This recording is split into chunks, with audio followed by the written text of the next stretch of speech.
भूर्भुवस्सुवरिति वा एतास्तिस्रो व्याहृतयः तासामुहस्मै तां चतुर्थीं महाचमस्य प्रवेदयते मह इति तद्ब्रह्म स आत्मा अंगान्यन्या देवताः भूरिति वा यल्लोकः भुव इत्यन्तरिक्षम् सुवरिति असौ लोकः सुवरिति असौ लोकः।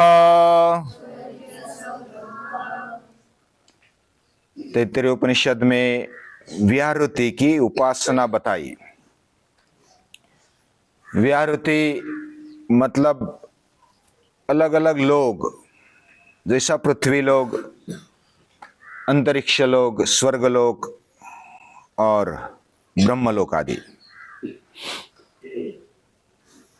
ये 3 व्याहृति है। तिस्रो व्याहृतयः कौन सी? भू ये पहली व्याहृति, भुवः ये दूसरी, और सुवः स्वः ये तीसरी व्याहृति। ये तीनों व्याहृति, इनकी उपासना होनी चाहिए। उपासना का मतलब हमने समझा, उप यानी नजदीक, आसन यानी होना, यानी हम पृथ्वी के नजदीक है, हम पृथ्वी के ही भाग है। हमारा शरीर ये महत्वपूर्ण माना जाता है जीवन के लिए, और उसी से ही हमारे अंदर रहा हुआ चैतन्य, उसकी उपासना हो सकती है। और इसलिए मनुष्य जन्म दुर्लभ माना जाता है, और मनुष्य जन्म में शरीर ये सबसे बढ़िया साधन है। शरीर माध्यम खलु धर्म साधनम, शरीर ये धर्म का बढ़िया साधन है। Instrument of life is physical body. और हमारे जीवन में उसको स्वस्थ रखना ये बहुत ही आवश्यक है। शरीर स्वस्थ नहीं है, इंद्रियां स्वस्थ नहीं है, बलवान नहीं है, सक्षम नहीं है, तो हम एकाग्र नहीं हो पाते। और जब तक एकाग्र नहीं हो पाते तब तक हमारी बुद्धि अच्छी चलती नहीं, स्थिरता से नहीं चलती। हम सर्वांगीण देख नहीं पाते। हमें पांव में लगा है, या तो किधर जख्म हुई है, या तो पेट दुख रहा है, तो हम एकाग्र नहीं हो पाते। ये सभी को अनुभव है ना? यानी थोड़ा भी पेट दुख रहा है, पेट साफ नहीं हुआ है, पांव में लगा है, माथा दुख रहा है, तो हम एकाग्र नहीं हो पाते। एकाग्र होने के लिए शरीर का, इंद्रियों का स्वस्थ होना आवश्यक है। और इसलिए पहली उपासना इसकी होनी चाहिए। भू यानी पृथ्वी लोक, पृथ्वी यानी ये शरीर पृथ्वी है। ये मिट्टी, ये पानी, ये सब जो पृथ्वी पर दिखाई देता है, धन धान्य वनस्पति, ये सभी ये पृथ्वी है। ये शरीर भी पृथ्वी है, पंचमहाभूतों से बनी, उसमें मेजर तो पृथ्वी दिखाई देती है। और उसकी उपासना होनी चाहिए। ये खास ध्यान हमारे ऋषियों ने, मुनियों ने रखा। लेकिन केवल इसी में अटकने वाले, ऐसा भी नहीं चलेगा। ये जो पृथ्वी लोक है उससे भी अधिक, उससे भी पर एक लोग है। इसलिए इधर का ये लोग बोलते हैं, और परलोक यानी श्रेष्ठ लोक, ऐसा दूसरा लोग बोला गया। यानी व्याहृति है। मैं इस शरीर में कहां तक रहता हूं? जहां तक मृत्यु नहीं होती तब तक मैं रहता हूं। यानी मृत्यु के बाद फिर कहां जाना है, यह भी ध्यान में रखना चाहिए। यानी पूरे जीवन को अगर देखना है, मेरा जन्म हुआ, मेरा जीवन चला, मेरा देह नष्ट हो गया और उसमें हम हमारा जीवन समझते हैं, लेकिन जीवन इधर से ही खत्म नहीं होता, उसके पार भी है। और जो भी हम ऐहिक जीवन जीते हैं या तो भौतिक जीवन जीते हैं, उससे श्रेष्ठ एक जीवन है और उसका भी ध्यान रखना चाहिए। भूः भुवः स्वः, यानी पृथ्वी लोक, अंतरिक्ष लोक और स्वर्ग लोक, ये सभी भौतिक ही है। श्रेष्ठ जीवन होने पर भी वो भौतिक ही है। अंतरिक्ष और स्वर्ग लोक को श्रेष्ठ लोक माना जाता है। ये तीनों व्याहृति है। इनके बारे में थोड़ा बहुत हमने सोचा, लेकिन केवल इसी में अटकने वाला बालस्तावत क्रीडासक्ता तरुणस्तावत तरुणी रक्ता वृद्धस्तावत चिंता मग्ना परे ब्रह्मणि कोपि न लगना, यानी सोलोमन ग्रांडी जैसा। यानी जन्मा, नामकरण संस्कार हुआ, फिर बड़ा हो गया, शादी हो गई, बच्चे हो गए, बीमार हो गया, बूढ़ा हो गया, सीरियस हो गया, मर गया। That is the end of Solomon Grundy. इससे अलग कुछ जीवन है क्या? इससे श्रेष्ठ जीवन है, और वो चौथी व्याहृति है। कौन सी व्याहृति? ताहा मुहस्मय ताम चतुर्थिम। वो चौथी कौन सी है? वो महाचमस्य प्रवेदे थे, महाचम ऋषि थे, महाचमस, उन्होंने बताया। कौन सी है? मह इति, ब्रह्म। ये मह यानी ये चौथी व्याहृति है, चौथा लोक, ये ब्रह्म लोक है। तद ब्रह्म स आत्मा, वही आत्मा है, वही सोल है, वही ब्रह्म है। ब्रह्म का अर्थ हम समझ रहे थे।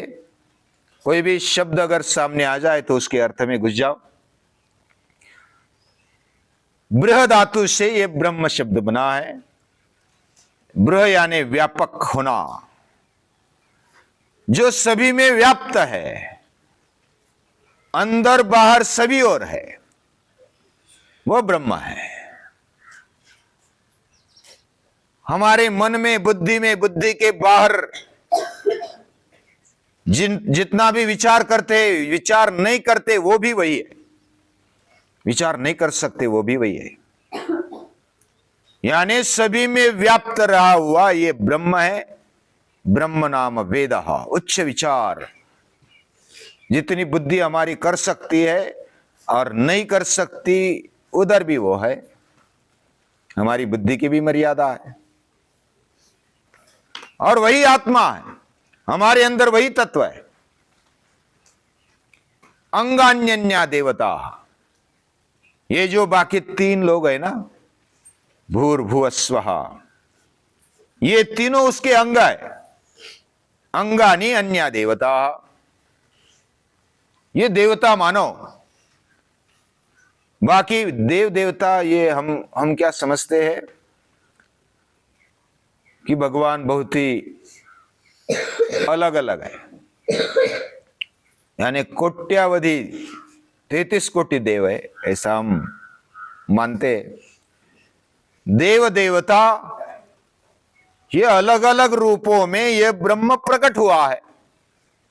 पृथ्वी लोक में प्रकट हुआ, सूर्य के रूप में प्रकट हुआ, चांद के रूप में प्रकट हुआ, पानी के रूप में, वायु के रूप में, अलग अलग देव देवता है। ये इसके अंग है। अंगानी अन्या देवता, ये उसके अंग होने के कारण उसकी भी उपासना होनी चाहिए। भूरित्या व अयल लोकः, ये भू है, अयल लोक, अय यानी ये पृथ्वी लोक है। भुवैत्यंतरिक्षम, भुव ये अंतरिक्ष है। अभी जैसे पृथ्वी की उपासना हो गई, वैसे अंतरिक्ष की भी उपासना होती है। पृथ्वी की उपासना मतलब हम खाते हैं, पीते हैं, रहते हैं, और जो भी व्यवहार करते वो पृथ्वी पर ही करते, ये पृथ्वी की उपासना ही है, और वो अच्छे से हो जाए। यानी हमारे प्राचीन काल में, वेद काल में भी बहुत ही वैभव संपन्न ऐसा भारत दिखाई देता है। उसका वर्णन पढ़ेंगे तो बहुत अच्छा है। राजतरंगिणी नाम का ग्रंथ है, उसके 3 भाग वह स्टाइम को मिले। स्टाइम नाम का एक व्यक्ति आया था अभ्यास करने के लिए, उसको मिले, लेकिन वह ग्रंथ में से 2 ही भाग मिले। राजतरंगिणी नाम का ग्रंथ था, और उसमें वर्णन किया है हमारी भारतीय संस्कृति का वैभव कितना बड़ा है,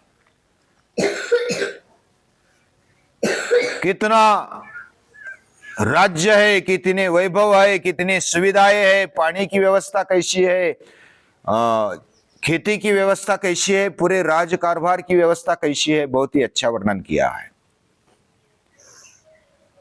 और ऐसा वर्णन बाणभट्ट के कादंबरी में भी नहीं दिखाई देता।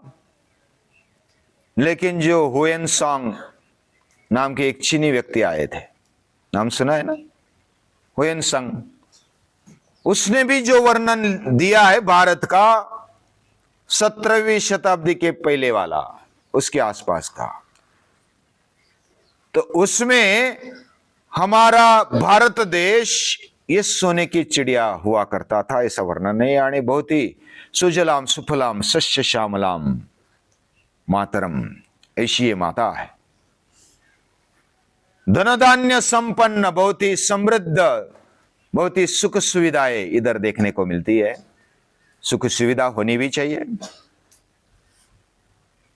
और ये लोक की उपासना है, भौतिक पृथ्वी की उपासना है। और अंतरिक्ष की उपासना क्या है? आजकल अंतरिक्ष की उपासना के बिना उसका वर्चस्व नहीं माना जाता। जैसे अंतराल में जो भी प्रवास करते हैं, जो भी चांद पर अपना रॉकेट उतारते हैं, जो मिसाइल में अव्वल है, वो देश अभी 1 नंबर माना जाता है। यह अंतरिक्ष की उपासना है। यानी अंतरिक्ष का अभ्यास करते हुए उस शक्ति का उपयोग करना और हमारे जीवन को और समृद्ध बनाना। सुवरितिवा सौ लोकः, सुव यानी स्वर्ग, स्वर्ग यानी श्रीमंत ऐसी परिस्थिति वाली जो भी हमारी अवस्था है, वह स्वर्ग है। यानी हमारा जीवन सुख समृद्धि से भरा हुआ हो। धान्यम धनम पशुम बहुपुत्र लाभम शत संवत्सरम दीर्घमायु। यानी ये जो वैभव श्री सूक्तम में मांगा है,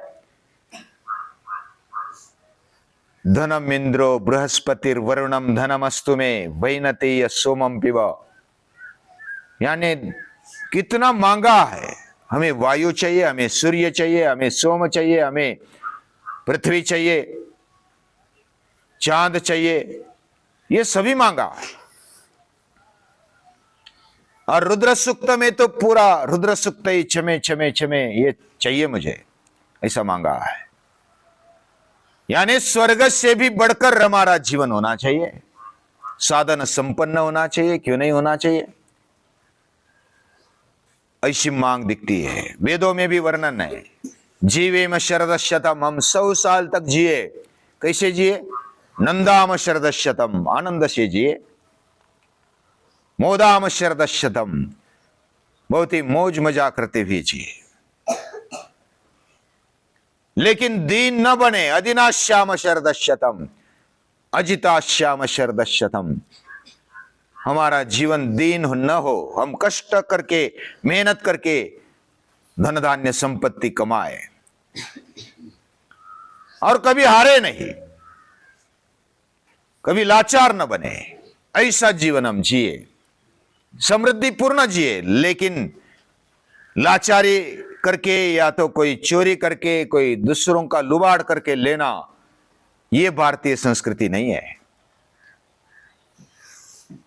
तेजस्विता से जीवन हम जी सके, रोहेम शरदशतम, सतत विकास करते हुए एक एक सीढ़ी को आगे जाते हुए हम जिए। ये वेदों की गर्जना है, मांग है। हमारा जीवन सुख से समृद्धि से भरपूर हो, लेकिन यहां तक सर्वस्व मानना, इसकी उपासना होनी चाहिए, वेद बताते, उपनिषद बताते। लेकिन उससे भी बढ़कर जो चौथी व्याहृति है, उसकी भी उपासना।